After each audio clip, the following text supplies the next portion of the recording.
Yooyyaa harka fuunee jaallatamtoota kabajamtoota maamiloota kiyyaa nagaan araarri jaalalli waaqayyo isiniif haa baay'atu obboleewwan kiyya amantaa biraa taatanillee nagaan isiniif haa ta'u lafaaf bakka jirtan isiniin jechuun jaalladha. Kanatti aansuun namoonni mana koof haaraa taatan yookiin chaayinaala kanaaf immoo haaraa taatan sabiskiraayib godhaa, laayik godhaa, sheer godhaa isiniin jedha.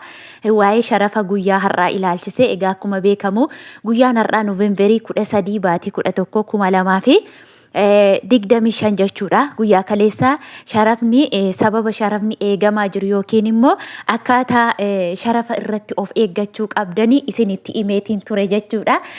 Har'a immoo waa'ee sharafaa isinii fideetiin dhufe. Sharafni meeqarraa akka jiru deemamaa jira moo hin jiru, akkasumas immoo yaada guyyaa kaleessaa ani viidiyoo isinii hojjedhe irratti namoonni baay'een immoo rifaatu yookiin naasuu baay'ee keessa galtanii kan keessaan uftanii dhugumadhaa abee waan ati jechaa jirtu dhugaadhaa akka amantaa kan jettantu jira. Gaaffii kanaaf immoo deebii isiniif hin kenna, dhaggeeffadhaa. Kanan isiniin jedhee mootummaan kaduraarra jechuudha isa kanaan dura qabaa ture irraa amma ittuma cimsee qabaa jira. Of eeggannoo godhaa, callistanii maallaqa keessaan namatti hin kenninaa isiniin jedhe malee dhaabbatee jira miti. Namni tokko wayinee ani maallaqa haga kana of harkaa qaba, wayinee ani ko eengaddan erge. Yoo eengadda ergite waan tokko rakkoo hin qabu. Maallaqa yoo of harkaa qabaattellee waan rakkoo sirra geessisu tokkollee hin qabu. Kan ani isiniin jedhee amma mootummaan seeraan sirriitti warra biyya keessa jiran gabaa gurraacha daddabarsaa jiran qabaa jira. Namni tokko akkaawuntii 15 baafatee buukii hunda babbaafataniitiin warreen zawwaraa jira. Warreen gabaa gurraacha hojjechaa jiran seera jara oolchee jira nama 112 isiniin jedhe. Kan ammoo oduu afaan Oromootiin oduu Amaariffaatiin darbee jira. Dhugaa guutummaa guutuutti jechuudha. Kanaaf of eeggadhaa isiniin jedhe malee sodaa hin qabu inni kun isinii sodaachisu. Amma fakkeenya yoo gabaan gurraachi dhaabbate biyyuma wajjin dhaabbata. Yoo dhaabbate guutummaa guutuutti nama gammachiisa malee nama hin gaddisiisu. Maaliif jennaan nuti har'a baay'ina birrii ilaallatti sharafannu ilaalla malee waan biyya keessaa binnus immoo waan akka faayidaan baay'inni birrii kana lakkaa'uu isaatu nutti baay'ata malee faayidaan isaa immoo baay'ee xiqqoo akka ta'e beeka. Walumaa galatti jechuudha. Guutummaa guutuutti too dhaabbate too danda'ame otoo dhaabbate akka dur jiraannu sanatti karaa baankiin otoo fayyadamne birriin ati sharafattu xiqqoodha, waan ati ittiin bittullee xiqqoodha jechuudha. Kanaaf ikoonoomii wal madaalaa adeeme. Yeroo kanatti immoo birrii ati itti lakkoo yeroo gabaa gurraachi garmalee qaalamu immoo birriin ati lakkooftu baay'eedha. Meeshaan ati bittus immoo garmalee qaalii biyya keenya irrattis illee dadhabbina ikoonoomii kan geessisudha jechuudha. Kanaafuu namoonni wayyoo ani maallaqa of harkaa qaba akka amantaa jettan sodaa hin godhatinaa isiniin jechuun barbaada. Yoo dhaabate weel okay xuruudha otoo dhaabate. Yoo hojjetes weel homaa tokko rakkoo hin qabu. Kanaaf waan ani isiniin jedhee callistanii maallaqa keessan daldalaatti hin kenninaa isiniin jedhe. Maaliif jennaan namni tokko sobee isin harkaa fuudhee ka'e wayyoo ani biyya keessaa ni jedhaa warri biyya keessaa qabamaniiru birriin qabamee jira ni nyaatamtee ni kassarte siin jechuu danda'a. Kanaafuu nama irratti ergattan sana ati sirriitti iddoo hin qabamne yookiin immoo erguu kan dandeessudha. Seera amma bahee kana jalatti hin hammatamtu yookiin hin argamtu. Ati birrii koo seeraan achi naa geessistaa jettanii daldalaa seeraan amansiiftanii itti laachuu qabdu.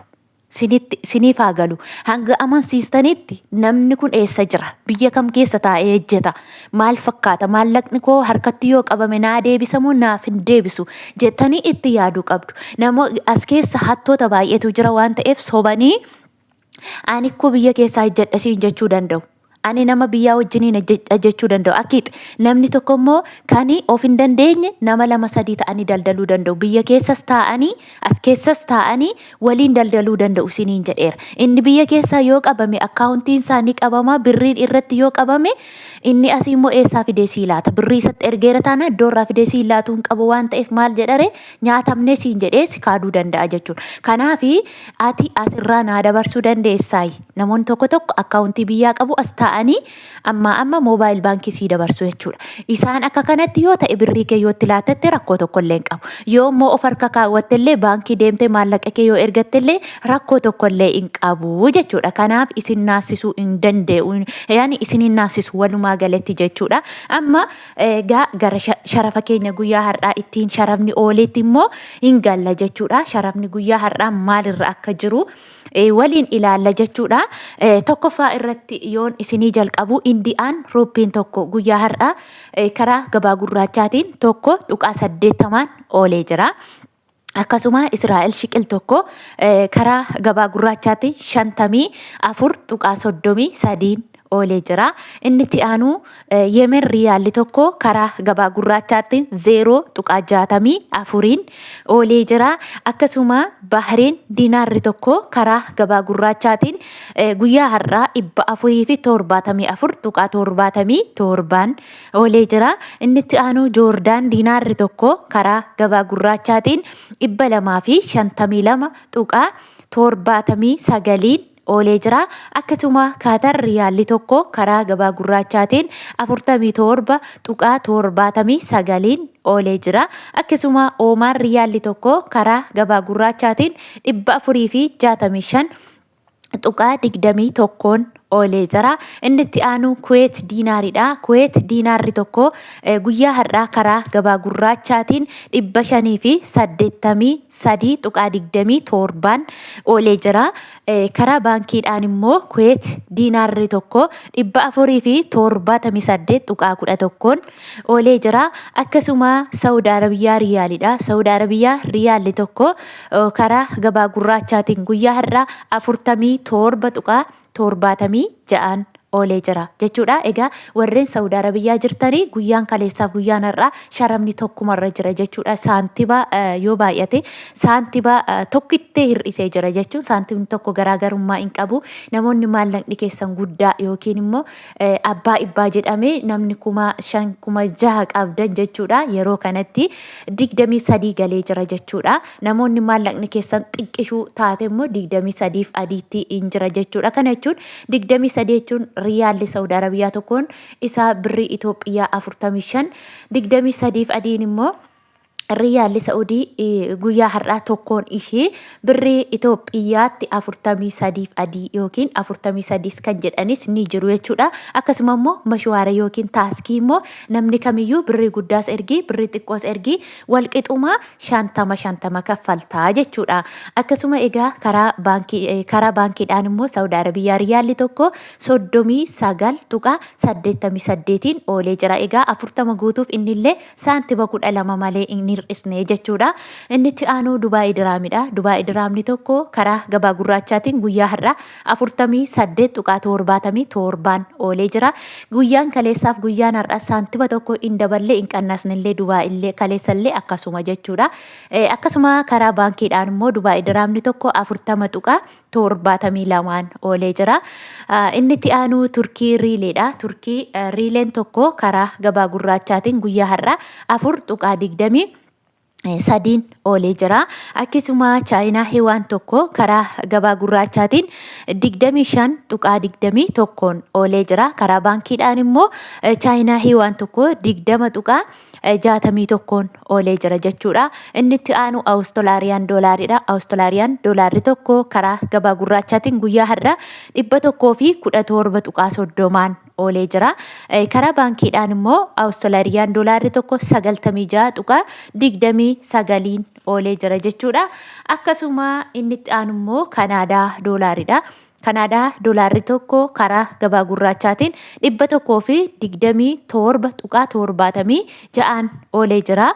Egaa karaa baankiidhaan immoo Kanaadaa doolaarri tokko 105.36 oolee jira jechuudha. Inni itti aanu Ameerikaa doolaaridha. Ameerikaa doolaari irratti warri Joordaan doolaarri isinii kaffalamuu fi akkasumallee warri Beeruut doolaara fudhattan asuma irratti dhaggeeffadhaa bakka sadiitti barreessurra jechuudha. Ameerikaan doolaarri tokko guyyaa har'aa 178.13 oolee jira. Egaa akkuma beekamu karaa baankiidhaan karaa gabaa gurraacha guyyaa kaleessaaf har'aa Ameerikaa doolaarri birrii tokko qannasee ture. Guyyaa kaleessaa 179 sagal irra ture har'a 178.13 gadi bu'eetiin jira jechuudha.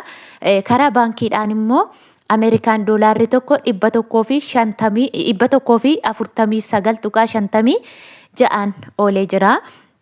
Akkasuma Swiidin kiroon tokko karaa gabaa gurraachaatiin guyyaa har'aa 18.24 oolee jira jechuudha. Inni itti aanu Swiss frankiin tokko karaa gabaa gurraachaatiin 224.48 oolee jira.